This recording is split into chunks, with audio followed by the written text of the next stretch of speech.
Bonsoir à tous, bienvenue à ce flash d'information. Michel Roussin fait ses adieux à la Côte d'Ivoire. Il est en fin de mandat à la tête du conseil d'administration de la CITARAI, la Société internationale de transport africain PARAI. Il a été reçu aujourd'hui par le vice-président Daniel Kablan-Duncan au nom du chef de l'État Alassane Ouattara. Pour l'ancien ministre français de la coopération, CITARAI a enregistré des résultats économiques satisfaisants. Le réseau ferroviaire augure une belle percée, comme nous le rapporte Abou Sanogo. Michel Roussin, ancien ministre français de la coopération, président du conseil d'administration de la CITARAI, la Société internationale de transport PARAI en Côte d'Ivoire, dans le cadre de sa participation au conseil d'administration, reçu par le vice-président de la République, Daniel Kablan-Duncan, abordant son dernier mandat au sein du conseil d'administration de la CITARAI. Michel Roussin est venu faire ses adieux à la Côte d'Ivoire.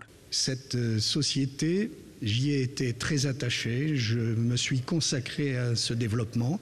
J'ai aussi joué mon rôle d'accompagnement social de cette catégorie de personnel très dévoué à l'entreprise.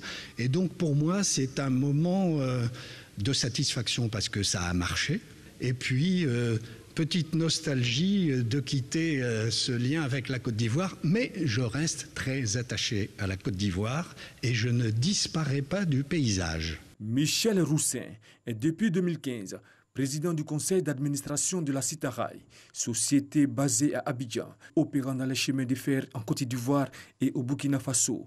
Il a été également président du conseil d'administration de Camrail, réseau ferroviaire géré au Cameroun par le groupe Bolloré.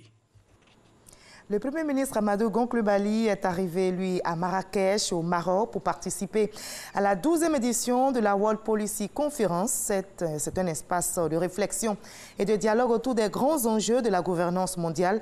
La conférence s'intéresse notamment aux questions géopolitiques, économiques et environnementales.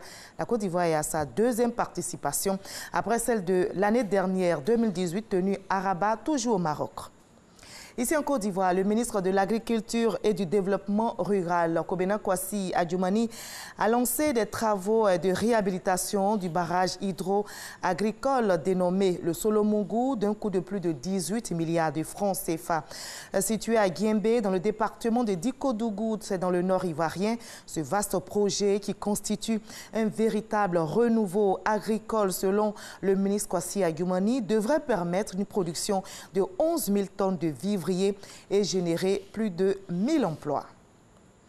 Le prix Nobel de la paix 2019 est connu. Le jury réuni à Oslo, en Norvège, a porté son choix sur le Premier ministre éthiopien, Ahmed Abiy. Il a été désigné pour ses efforts en faveur de la paix et de la coopération internationale et bien plus pour son rôle joué dans la réconciliation de son pays avec l'Érythrée. Il succède donc à la militante yézidi Nadia Mourad et au gynécologue congolais Denis Mukwege, récompensés l'année dernière pour leur combat contre les violences sexuelles. Le nouveau Nobel de la paix a décerné son prix à l'Afrique et il a appelé chacun à continuer à se ranger du côté de la paix. Un avion cargo de l'armée congolaise qui assurait le transport de la logistique présidentielle et qui devrait atterrir à Kinshasa hier jeudi en provenance de Goma s'est écrasé malheureusement dans la province de Maniema avec 8 personnes à son bord, à savoir 4 membres d'équipage et 4 passagers civils et militaires. Il n'y a aucun survivant. L'appareil a perdu le contact avec le centre de contrôle en route 59 minutes seulement après son décollage.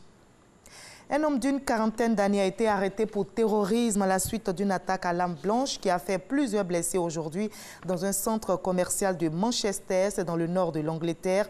L'assaillant armé d'un grand couteau a agi seul et sa motivation n'est pour l'heure pas connue. Un important dispositif de sécurité a été déployé dans cette ville située dans le nord de l'Angleterre. On va se retrouver à 20h pour la grande édition, mais juste après ce Flash Info, suivez l'info régionale pour voir toutes les nouvelles de nos régions ici en Côte d'Ivoire. À tout à l'heure.